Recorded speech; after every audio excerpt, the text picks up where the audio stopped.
Hello, everyone. Welcome to Steven Shinder Reviews in video form. And in this video, I'm doing a review of the movie Furiosa. Now, don't worry, there aren't any spoilers in this video. It's only just come out a little more than a week ago, and I want to make sure people get to see it. But the short of it, I loved it. It's one of my favorites of the year so far, maybe my second favorite film behind Kingdom of the Planet of the Apes this year. I can, that's my world, Planet of the Apes, and just seeing that whole thing continue. But I can see people preferring Furiosa over that. To me, Furiosa is at least a 9 out of 10. It's so good. And it complements Mad Max Fury Road very well. I'm sure y'all already know this, but this is the origin story of Furiosa from Mad Max Fury Road. So once people finish seeing this movie, it'll recontextualize Fury Road a bit, and I've seen those reactions in like online from different people, and so I want to give a little brief history of my experiences with the Mad Max franchise. I watched the original trilogy years ago, um, maybe when I was a teenager or early 20s. I don't quite remember. And I think each of these viewings may have been spread apart a bit. At least it feels like that. But I remember thinking the pacing of the first two felt pretty terrible to me.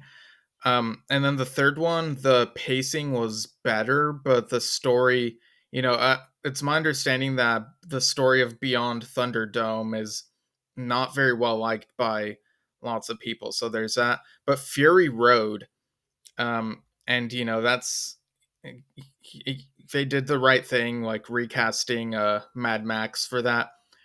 Fury Road, it's so it's like it starts and doesn't stop for like a while. Like the action is so like on the brakes. It's magnificent. It's such an incredible film.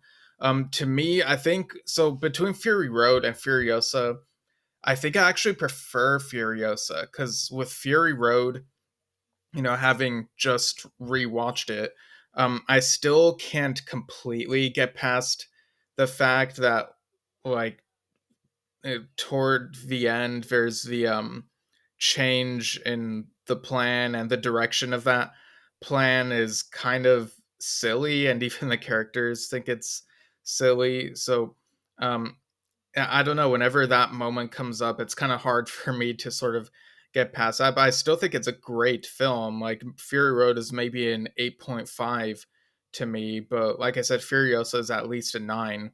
And I love the way that it feels like it tosses you into this world. Furiosa shows the different settlements in this post-apocalyptic Australia, and you see a lot of we see a lot more of Kid Furiosa than I was expecting before we got to Anya Taylor Joy's portrayal. And yeah, I know there's a whole debate of Anya Taylor Joy versus Charlize Theron. Did I pronounce her name correctly? But I don't think that there's that great of a difference between the quality of the performances. I think all of these portrayals are valid, and this movie in particular, this prequel, I suppose it is, um, it, like it's a prequel to Fury Road. I'm not sure where it fits between the other Mad Max films because it spans like 15 years.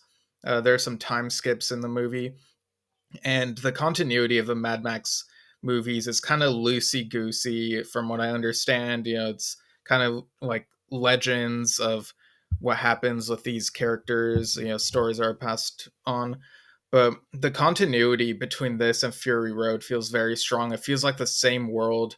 Origin stories in film don't always do so well. Sometimes there are the criticisms that they feel rushed, or they feel like just a highlights reel, or they answer questions that people were not asking. This film, it feels like it was worth making. Furiosa's story is a tragedy, and it's also a revenge story. It's very, you're really invested when you watch this whole thing. The structure of it kind of reminded me a bit like those films where it would begin with the backstory of a character, which would be a montage at the beginning of a movie that lasts for like several minutes, maybe 10 minutes or 15 or whatever. um, so it feels like that type of opening montage origin, but stretched out into 2.5 hours, and yet it works. It doesn't feel like there's fluff. It feels like, it feels very purposeful throughout. There's no filler that I can think of. It just kept me interested as I was watching, throughout those almost 2.5 hours. And there's also the credits. If you absolutely have to leave, like, you don't necessarily have to watch the credits. Just FYI, it's like not really anything like really new that you have to see and stay for. Just a little heads up there. The soundscape, like, there's always some sort of noise or music, and whenever you do get the quiet moments, you really feel it, like, whoa, it's quiet right now. And the different factions and the different deals, and Chris Hemsworth as Dementis. I kind of wish that I did not know it was Chris Hemsworth in this before going in, because I'm really curious, like, how long it would have taken me to clock that it is him as Dementis. Um, he does, because he doesn't look as much like how he does when he usually plays Thor, or characters who look like how he typically looks. So he really got immersed into that role, and he's a character that you love to hate. And you see a couple other familiar characters as well, strengthening the connection between Furiosa and Fury Road. And so I think this is such an achievement. It's one of my favorite prequel films. It might be in top three prequel films for me. To me, I think Twin Peaks Fire Walk with Me is at the top, and then Rogue One is also somewhere in that mix. Um, yeah, I think I'd even put this above. I don't know. Does Saw X count as a prequel, or is that midquel since it's between films? But anyway, I think I'd put this above Saw X. So yeah, this is such a masterpiece. It's a cinematic achievement. I understand that it's kind of struggling at the box office a bit, and there's all this discourse online, right out the gate, opening day, opening weekend, or whatever.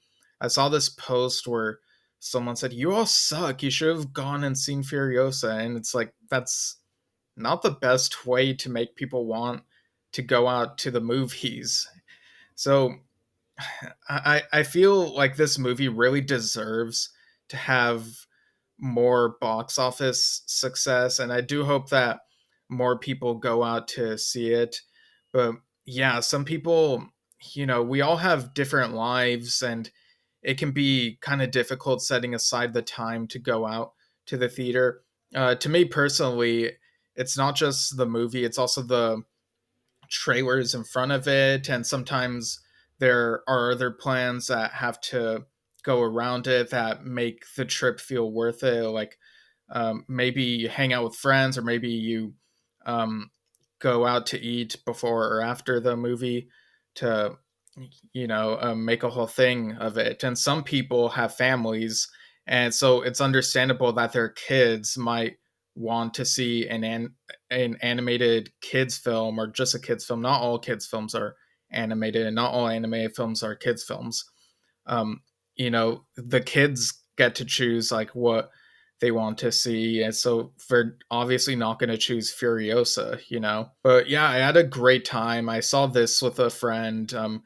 I waited until its second weekend because that's when we were both available to hang out, and got the Furiosa themed drink at AMC. Basically, a watermelon margarita. I was sipping that throughout. It's really good. Um, so yeah, I'm still thinking about this film. It's that good, and people really need to see it. The visuals are great. The It really feel makes you feel like you're thrown into that world, and it feels like the characters are always doing something, even in the background. Um, yeah, I feel like I can't like uh, uh, I'm keep trying to sell this, and I hype it up, and I feel like it's just, yeah, it is. It's worth the hype. It really is. So yeah, go see Furiosa. It will be a great cinematic experience if you do go to see it. So yeah, that's it for me on this one. Um, so I'll be back at some point, probably talking about something else. But yeah, go see Furiosa if you're able to, and I'll see you all next time.